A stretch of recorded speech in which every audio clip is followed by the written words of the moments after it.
ओम साई राम। अध्याय 21।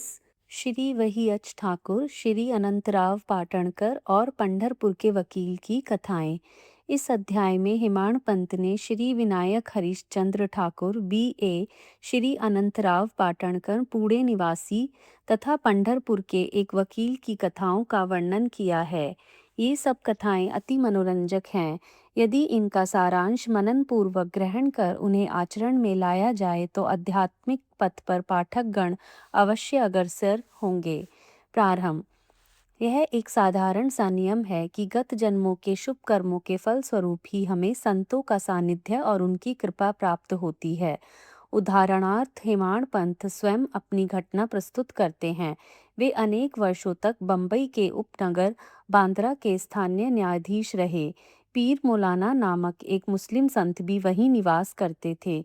उनके दर्शनार्थ अनेक हिंदू, पारसी और अन्य धर्मावलंबी वहां जाया करते थे।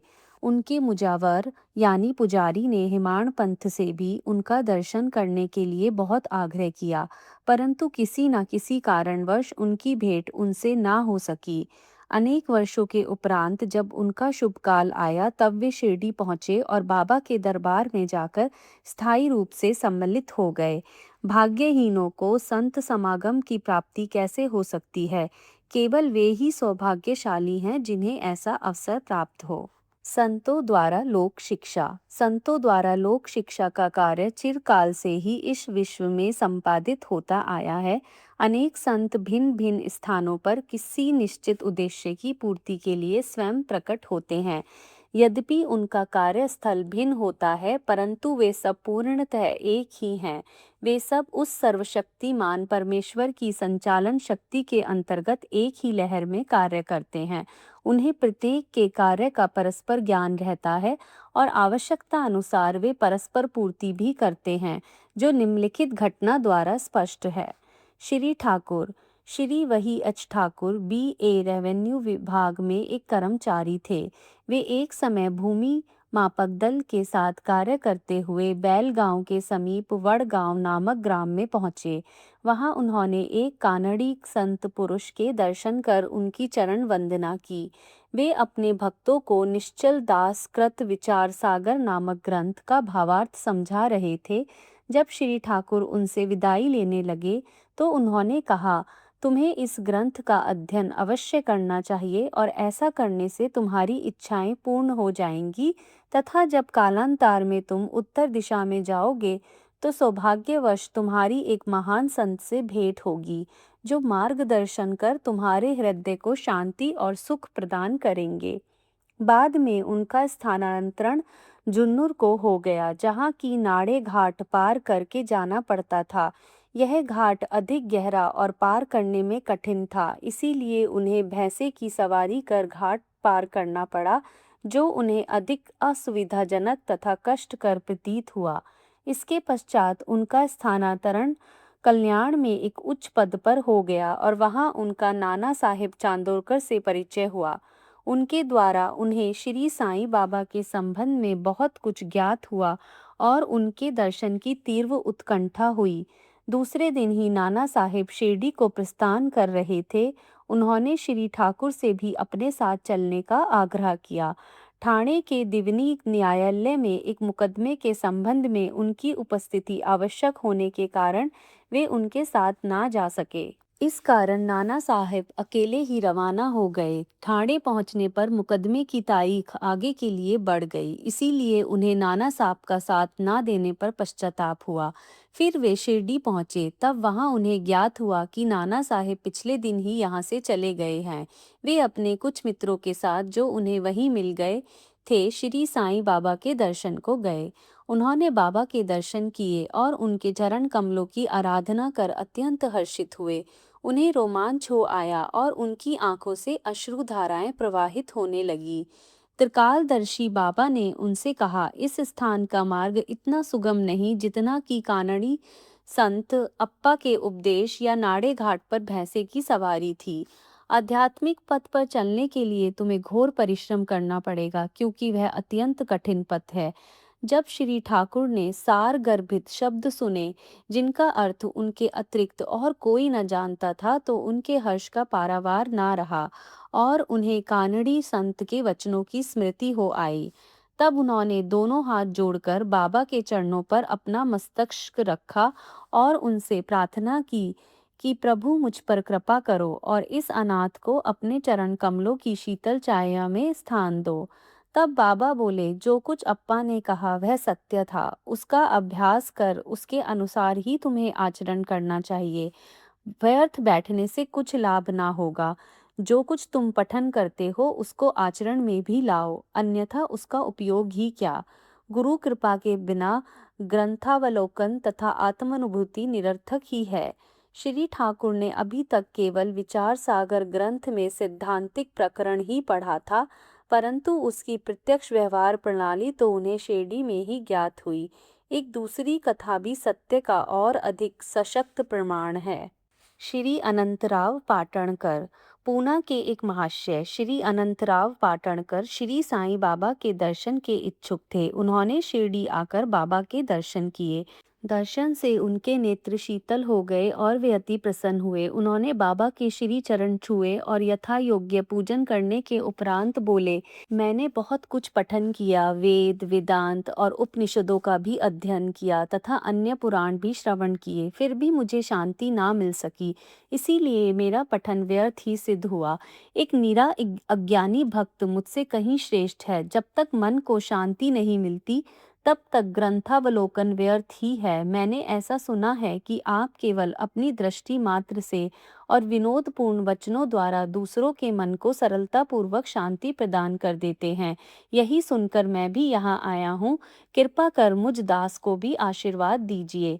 तब बाबा ने निम्नलिखित कथा कही। घोड़ी की लीद के 9 गोले। एक समय एक सौदागर यहाँ आया। उसके सम्मुख ही एक घोड़ी ने लीद की। जिज्ञासु सौदागर ने अपनी धोती का एक छोर बिछाकर उसमें लीद के 9 गोले रख लिए और इस प्रकार उसके चित्त को शांति प्राप्त हुई। श्री पाटणकर इस कथा का कुछ भी अर्थ ना समझ सके, इसीलिए उन्होंने श्री गणेश दामोदर उपनाम दादा केलकर से अर्थ समझाने की प्रार्थना की और पूछा कि बाबा के कहने का अभिप्राय क्या है। वे बोले कि जो कुछ बाबा कहते हैं उसे मैं स्वयं भी अच्छी तरह नहीं समझ सकता, परंतु उनकी प्रेरणा से ही मैं जो कुछ समझ सका हूँ वह तुमसे कहता हूँ। घोड़ी है ईश कृपा और 9 एकत्रित गोले हैं नवविधा भक्ति, यथा श्रवण, कीर्तन, नाम स्मरण, पाद सेवन, अर्चन, वंदन, दास्य, सख्य, आत्मनिवेदन। ये भक्ति के 9 प्रकार हैं। इनमें से यदि एक को भी सत्यता से कार्य रूप में लाया जाए तो भगवान श्री हरि अति प्रसन्न होकर भक्त के घर प्रकट हो जाएंगे। समस्त साधनाएं अर्थात जप, तप, योग्याभ्यास तथा वेदों के पठन पाठन में जब तक भक्ति का संपुट ना हो बिल्कुल शुष्क ही है। वेद ज्ञानी या ब्रह्मा ज्ञानी की कीर्ति भक्ति भाव के अभाव में निरर्थक है। आवश्यकता है तो केवल पूर्ण भक्ति की। अपने को भी उसी सौदागर के समान ही जानकर और व्यग्रता तथा उत्सुकता पूर्वक सत्य को खोजकर 9 प्रकार की भक्ति को प्राप्त करो। तब कहीं तुम्हें दृढ़ता तथा मानसिक शांति प्राप्त होगी। दूसरे दिन जब श्री पाटणकर बाबा को प्रणाम करने गए तो बाबा ने पूछा कि क्या तुमने लीद के 9 गोले एकत्रित किए? उन्होंने कहा कि मैं अनाश्रित हूँ, आपकी कृपा के बिना उन्हें सरलता पूर्वक एकत्रित करना संभव नहीं है। बाबा ने उन्हें आशीर्वाद देकर सांत्वना दी कि तुम्हें सुख और शांति प्राप्त हो जाएगी, जिसे सुनकर श्री पाटणकर के हर्ष का पारावार ना रहा। पंढरपुर के वकील। भक्तों के दोष दूर कर उन्हें उचित पथ पर ला देने की बाबा की त्रिकालज्ञता की एक छोटी सी कथा का वर्णन कर इस अध्याय को समाप्त करेंगे। एक समय पंढरपुर से एक वकील शिरडी आए। उन्होंने बाबा के दर्शन कर उन्हें प्रणाम किया तथा कुछ दक्षिणा भेंट देकर एक कोने में बैठ वार्तालाप सुनने लगे। बाबा उनकी ओर देखकर कहने लगे कि लोग कितने धूर्त हैं, जो यहाँ आकर चरणों पर गिरते और दक्षिणा देते हैं, परंतु पीठ पीछे निंदा करते हैं। कितने आश्चर्य की बात है ना। यह पगड़ी वकील के सर पर ठीक बैठी और उन्हें उसे पहननी पड़ी। कोई भी इन शब्दों का अर्थ ना समझ सका, परंतु वकील साहब इसका गूढ़ार्थ समझ गए। फिर भी वे सर झुकाकर बैठे ही रहे। वाड़े लौटकर वकील साहब ने काका साहेब दीक्षित को बतलाया कि बाबा ने जो कुछ उदाहरण दिया और वह मेरी ही और लक्ष्य कर कहा गया था, वह सत्य है। वह केवल चेतावनी ही थी कि मुझे किसी की निंदा नहीं करनी चाहिए।